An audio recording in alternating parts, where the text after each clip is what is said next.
व्हॉट्सअपवरही LPG gas cylinder बुकिंगच्या नव्या नियमांचा message आला का? 25, 35 आणि 45 दिवसांच्या अंतरांचे दावे सोशल मीडियावर जोरात व्हायरल होत आहेत. पण खरंच सरकारने नियम बदलले आहेत का? ही फक्त अफवा आहे? याबाबत आता प्रेस इन्फॉर्मेशन ब्युरो म्हणजेच पीआयबीने अधिकृत स्पष्टीकरण दिले आहे. गेल्या काही दिवसांपासून सोशल मीडियावर एलपीजी सिलेंडर बुकिंग नियम बदलल्याच्या बातम्या वेगाने पसरत आहेत. या व्हायरल मेसेजमध्ये असा दावा करण्यात आला की प्रधानमंत्री उज्ज्वला योजना लाभार्थींना 45 दिवसांनी तर सामान्य ग्राहकांना 25 किंवा 35 दिवसांनीच गॅस बुक करता येणार आहे. मात्र हा दावा पूर्णपणे खोटा असल्याचं आता स्पष्ट झालं आहे.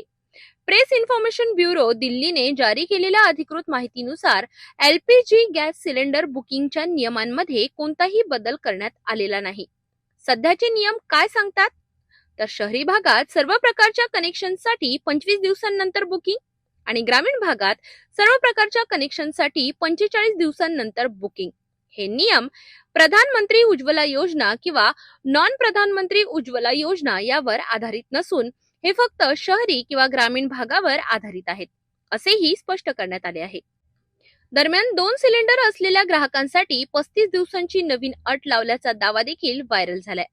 मात्र सरकारने हा दावा देखील पूर्णपणे फेटाळून लावलाय.